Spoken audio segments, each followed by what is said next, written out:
Hello everyone, welcome back to my channel. Let's explore anything special. প্রতি বছর শিব চতুর্দশীর দিন আমার দিদির বাড়িতে কিন্তু বাৎসরিক পূজা হয়। আসলে ওদের বাড়িতে হরগৌরী স্থাপিত মন্দির আছে, তো শিব চতুর্দশীর দিনই কিন্তু সেই পুজোটা করা হয়। তো আমি মোটামুটি দুপুরের দিকে চলে গিয়েছিলাম, সকালবেলা বাড়িতে স্নান করে পুজো দিয়ে তারপরে তো গিয়ে দেখি যে ওরা ঠাকুর আনতে যাচ্ছে, তো আমিও কিন্তু ওদের সাথে চলে গিয়েছিলাম ঠাকুর আনতে। তো আমরা যে ঠাকুরটা আনবো সেটা কিন্তু একদম তৈরি হয়ে গেছে, মানে সাজানো একদম কমপ্লিট, এখন শুধু নিয়ে আসার অপেক্ষা। আর এইদিকে দেখো কত কিছু জিনিসপত্র, মানে সব কিছু ঠাকুর বানাতে গেলে প্রয়োজন হয়। বাইরে কিন্তু আরও অনেকগুলোই ঠাকুর বানানো ছিল, আর এই যে এটা হচ্ছে আমাদের ঠাকুরটা, দেখো কতটা সুন্দর লাগছে। তো আমরা এখন ঠাকুর নিয়ে বাড়ি যাই, তোমাদের সাথে একটু পরে আবার কথা হচ্ছে, দেখতে থাকো ভিডিওটা। হ্যাঁ এই যে গাছ, এই যে দেখা তো ধুতরাগুলো, দেখা তো দেখা দেখা।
আমরা কিন্তু ঠাকুর নিয়ে দেখো চলেও এসেছি, আর এখন ঠাকুরটাকে বরণ করা হবে আগে, তারপরে কিন্তু মন্দিরে ঢোকানো হবে।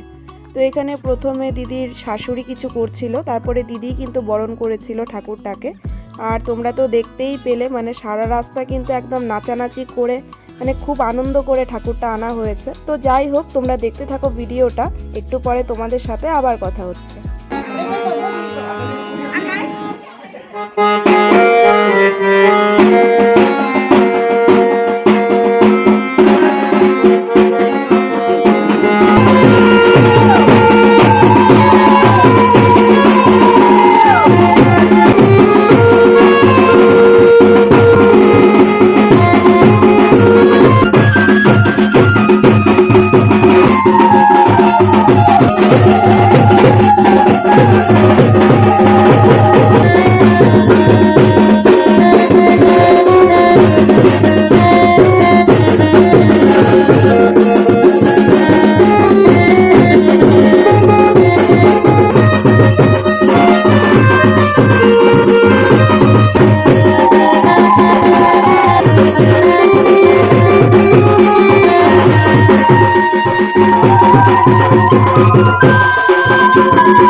টাকা টাকা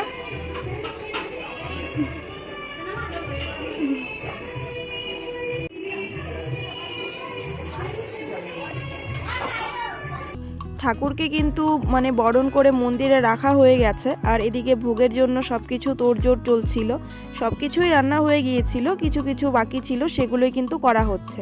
আর দেখতেই পেলে আমি ঘরে কিন্তু মালাগুলোও বানিয়ে রেখে আসলাম। আর বাইরে এদিকে খিচুড়ি সবজির জন্যও তোড়জোড় চলছে। আর সেদিন কিন্তু টোটাল 40 কিলো চালের খিচুড়ি হয়েছিল। আর রান্নাটা কিন্তু বাবাই করেছিল, সবাই একটু একটু হেল্প করেছিল, কিন্তু মেন রান্নাটা কিন্তু বাবাই করেছিল। তো এখানে দেখতেই পাচ্ছ সবাই কিন্তু হাতে হাতে কাজগুলো করছিল। এখানে সবজিটা হচ্ছিল, খিচুড়ি হয়তো হয়ে গেছে, আমি লক্ষ্য করিনি আগে। আর পাশে কিন্তু এখানে পায়েসটা হচ্ছিল। তো তখনও চাল দেয়নি, এখানে দুধটা আর কি জাল হচ্ছিল। আমি যখন এই ভিডিওটা করি তখন 12টা 1টা বাজে। আর তখন পর্যন্ত 1 হাঁড়ি হয়েছিল খিচুড়ি। আর টোটাল খিচুড়ি কিন্তু সেদিন হয়েছিল 7 হাঁড়ি নাকি 8 হাঁড়ি। তো বাকিগুলো কিন্তু পরে হয়েছিল, যেহেতু লোকজনের ভিড় কিন্তু মোটামুটি সন্ধ্যা থেকেই হয়। আর ওদিকে কিন্তু পুজোও শুরু হয়ে গিয়েছিল। এখানে বাবানকে ডাকছিল ওই মন্দিরে সংকল্প করার জন্য, বসার জন্য। তো আমি গিয়ে দেখি যে ও খেলছিল ওখানে, তো ওকে ডেকে নিয়ে আসলাম। আর এদিকে মানে কি বলো তো, সবাই হাতে হাতে কাজ করছিল যেহেতু এত বড় অনুষ্ঠান। তো তোমরা দেখতে থাকো ভিডিওটা, তোমাদের সাথে কিন্তু একটু পরে আবার কথা হচ্ছে।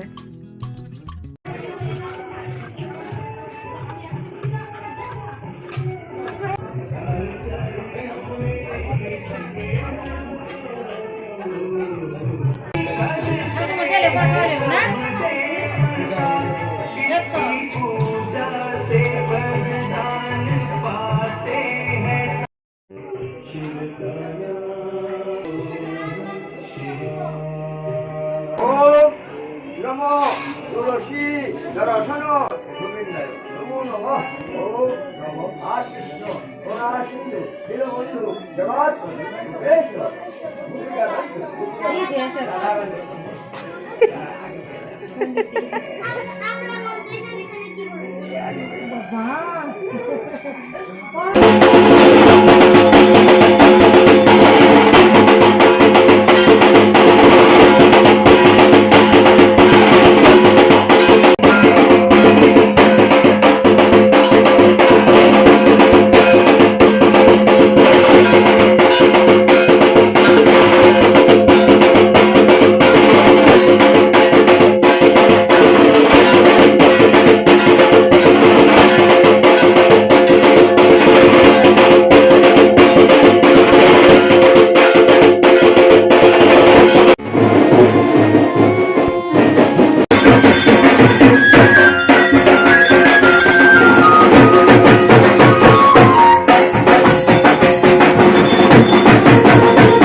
তো ফাইনালি কিন্তু পুজো কমপ্লিট হলো। আর পুজো শেষ হতে হতে মোটামুটি বিকেল হয়ে গিয়েছিল। তারপর পাশে ওখানে যে শিবলিঙ্গ স্থাপিত আছে ওখানে সবাই জল ঢেলেছিল।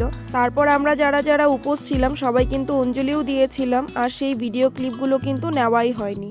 তো পুজো শেষ হতে হতেই কিন্তু 2-3 জন করে আসছিল প্রসাদ খাওয়ার জন্য। আর সন্ধে হতে হতে কিন্তু প্রচুর ভিড় লেগে গিয়েছিল। তো আমিও এখানে প্রসাদ বাড়ার জন্য বসে গেলাম। এ লক্ষ্মী না, এ লক্ষ্মীরা করতো।